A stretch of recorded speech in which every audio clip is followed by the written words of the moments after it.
अगली मौत किसकी। संजीव अपने दोस्तों राघव और प्रतीक के साथ बियर बार में बैठकर बियर पी रहा था। संजीव आज बहुत खुश लग रहा था। अरे यार, आज की पार्टी में तो मजा आ गया। तुम दोनों दोस्तों के साथ तो मेरी जिंदगी इतनी अच्छी है कि क्या बताओ कितनी अच्छी है। अरे भाई, अब दोस्ती की है तो जीना मरना सब साथ में। हाँ अरे यार सुनो, जल्दी से एक बियर और ऑर्डर करते हैं ना, एक आखिरी, और उसके बाद ये जश्न यहीं खत्म हो जाएगा। अरे हाँ, क्यों नहीं। वेटर, जल्दी से 2 बियर की बोतल लेकर आओ। आज मेरे दोस्तों को जश्न मनाना है, क्यों? इतने में वहां पर एक बहुत सुंदर लड़की छोटे छोटे कपड़े पहनकर हाथ में बियर की बोतल लेकर उसके पास आती है। ये लीजिए, आपने बियर ऑर्डर की थी ना, मैं लेकर आ गई। क्या बात है यार, इस बार की वेटर तो बड़ी सुंदर है। अब बियर लेकर आई हो तो अपने हाथों से ही पिला दो ना। हाँ, क्यों नहीं, जैसा आप बोलोगे मैं वैसा ही करूँगी। क्या बात है यार, अब तो लगता है रोज यहीं आना पड़ेगा। उसके बाद वो लड़की उन तीनों को बियर सर्व कर देती है। पार्टी करने के बाद वो तीनों अपने अपने घर जाते हैं। प्रतीक, संजीव और राघव को उनके घर छोड़कर जैसे ही अकेला अपनी कार में आकर बैठता है तो अचानक उसे एहसास होता है जैसे उसकी कार की पीछे वाली सीट पर कोई बैठा हुआ है। वो तुरंत पीछे मुड़कर देखता है। तुम यहाँ क्या कर रही हो? और तुम मेरी कार में कब आई? अरे तुम तो बार में वेटर थी ना। बस ऐसे ही मेरा दिल कर रहा था आपके साथ आपके घर चलने का, इसलिए मैं आपके साथ चली आई। अरे लेकिन तुम मेरी कार में आई कब? अभी कुछ देर पहले तो यहाँ पर मेरे दोस्त बैठे हुए थे। प्रतीक के इतना बोलते ही उस लड़के का चेहरा खतरनाक तरीके से बदल जाता है। उसकी आंखें पत्थर की तरह सफेद और पूरे शरीर पर नीली नीली नसें उभर आती है। गाड़ी चलाओ, पूरी स्पीड में चलाओ, और अगर तुमने गाड़ी रोकने की कोशिश भी की तो मुझसे बुरा कोई नहीं होगा। डर की वजह से प्रतीक के पसीने छूटने लगते हैं। उसका शरीर बुरी तरह से कांप रहा था। प्रतीक बिना कुछ सोचे समझे कार को फुल स्पीड से चलाना शुरू करता है। चलते चलते वो शहर से दूर एक पहाड़ी पर पहुंच जाता है और सामने अब सिर्फ पहाड़ी का किनारा दिख रहा है, जिसे देख प्रतीक घबराकर अचानक से कार को ब्रेक लगाता है। देखो देखो देखो देखो, मुझे छोड़ दो मुझे। अगर मैंने गाड़ी जरा सी भी आगे बढ़ाई तो हम दोनों नीचे गिरकर मर जाएंगे।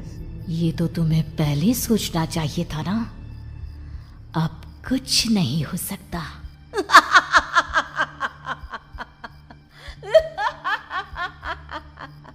छोड़ दो मुझे। नहीं प्लीज मुझे छोड़ दो। प्लीज मुझे जाने दो। छोड़ दो मुझे। गाड़ी आगे बढ़ाओ। और तभी अचानक से बिना प्रतीक के स्टार्ट किए उनकी कार आगे बढ़ती है और गहरी खाई में गिर जाती है। उसके चीखने की आवाज एक चारों तरफ सुनाई देती है।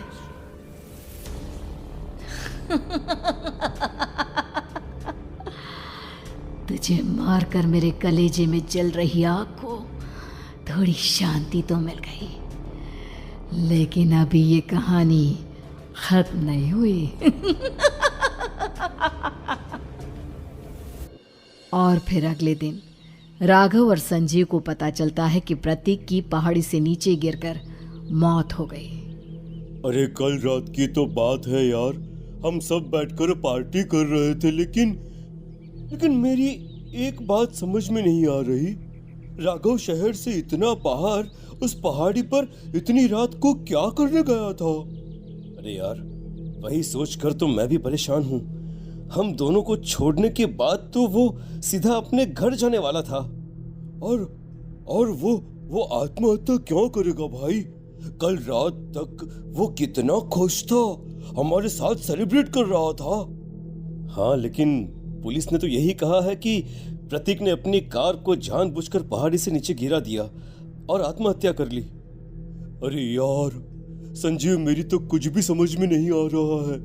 चल ठीक है, अब मैं अपने घर जाता हूँ। ओके। बाय। राघव अपने घर में अकेला था। दोपहर का वक्त था। तभी दरवाजे की घंटी बजी। कौन है? अरे 1 मिनट रुको, अभी आता हूँ। राघव ने जैसे ही दरवाजा खोला उसने देखा कि सामने एक बहुत खूबसूरत लड़की खड़ी हुई है। कौन है आप और यहाँ किससे मिलने आई हैं? देखिए ना, बाहर बारिश शुरू हो गई थी, मेरी गाड़ी खराब हो गई है। आपका घर नजर आया तो सोचा कुछ हेल्प ले लेती हूँ। क्यों नहीं, आइए ना, आइए आइए। मेरे कपड़े पूरे भीग चुके हैं, क्या आपके पास टॉवल मिलेगा प्लीज? राघव अपने बाथरूम से एक टॉवल लाकर उस लड़की को देता है। थैंक यू सो मच, अब मैं चलती हूँ। अरे इतनी क्या जल्दी है? आप चाहे तो बारिश रुकने तक यहाँ पर रुक सकती हैं। हाँ। लड़की ने पलटकर राघव की तरफ देखा। नहीं, मुझे जाना होगा, मेरा काम बाकी है। और वो वहां से चली गई। उस लड़की के जाने के बाद राघव अपने बाथरूम में नहाने के लिए गया और जैसे ही उसने बाथरूम में देखा तो उसका टॉवल वहीं पर लटका हुआ था। उसने टॉवल हाथ में लिया तो देखा कि उसका पूरा टॉवल खून के धब्बों से सना हुआ है। अरे अरे ये क्या? ये टॉवल तो मैंने उस लड़की को दे दिया था। ये वापस मेरे बाथरूम में कैसे आ गया? और इस पर ये खून के धब्बे कहां से आ गए? राघव ने आईने में देखा तो उसकी गर्दन पर एक बड़ा सा चाकू का कट लगा हुआ था जिससे खून बह रहा था, जिसे देख राघव के होश उड़ गए। हाँ, अरे ये क्या? मेरी गर्दन इतनी ज्यादा कटी हुई है और मुझे दर्द भी नहीं हो रहा है। ये क्या हो रहा है मेरे साथ? राघव घबराकर बाथरूम से बाहर आया और अपना मोबाइल उठाकर उसने संजीव को फोन लगाया। संजीव जल्दी से मेरे पास आ जाओ। मुझे लगता है कुछ बहुत बड़ी गड़बड़ है, जल्दी आ जाओ। उधर से आवाज आई, लेकिन वो आवाज संजीव की नहीं बल्कि एक लड़की की थी। कुछ अजीब नहीं हुआ है, बस तुम्हारी मौत तुमसे मिलने आई थी और तुम्हें मारकर चली गई। अब तुम इस दुनिया का हिस्सा नहीं हो राघव, इसलिए तुम्हें अपनी गर्दन के कटने का दर्द भी महसूस नहीं हो रहा। नहीं, ऐसा नहीं हो सकता, ऐसा नहीं हो सकता। कौन हो तुम? तुम्हारी मौत।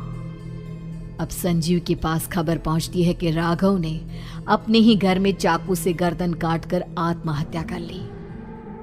ये सुनने के बाद संजीव के होश उड़ गए। वो पसीने से तरबतर हो गया और एक अनजाना डर अब उसके दिल को सताने लगा। संजीव के साथ ही उसका एक छोटा भाई राजीव भी रहा करता था। अपने भाई को इस तरह परेशान देखकर राजीव उसके पास आया। अरे भैया, क्या हुआ भैया? आप इतने घबराए हुए क्यों लग रहे हैं? प्रतीक और राघव की मौत, मेरा मतलब मेरी कुछ समझ में नहीं आ रहा भाई। अचानक से मेरे दोनों दोस्तों ने आत्महत्या क्यों कर ली? अरे वो तो मेरी भी समझ में नहीं आ रहा है भैया। हाँ, हो सकता है कि कोई परेशानी होगी और इसीलिए उन्होंने ऐसा किया होगा। हाँ, लेकिन दोनों की जिंदगी में एक साथ परेशानी और दोनों का इतनी खतरनाक तरीके से आत्महत्या करना, कहीं ऐसा तो नहीं मैं भी मर जाऊंगा? अरे आप ऐसी बातें क्यों कर रहे हैं भैया? वैसे ही मैं इतना परेशान हूँ। जब से अंजलि ने मेरा साथ छोड़ा है तब से सब कुछ बहुत अजीब सा हो गया है। रोज रात को डरावने सपने आते हैं। ऐसा लगता है जैसे अंजलि बार बार मेरे सपनों में आकर मुझे डराने की कोशिश करती है। अंजलि का नाम सुनते ही संजीव की आंखें फट गई और उसके गले में आवाज अटक गई। उसके चेहरे पर घबराहट साफ नजर आ रही थी। कौन थी वो लड़की जिसने प्रतीक और राघव को आत्महत्या की आड़ में मौत के घाट उतार दिया? और कौन थी अंजलि जो बार बार राजीव के सपनों में आकर उसे डरा रही थी? अंजलि का नाम सुनकर संजीव इतना घबरा क्यों गया? इन सवालों के जवाब जानने के लिए देखिए इस खतरनाक कहानी का अगला भाग।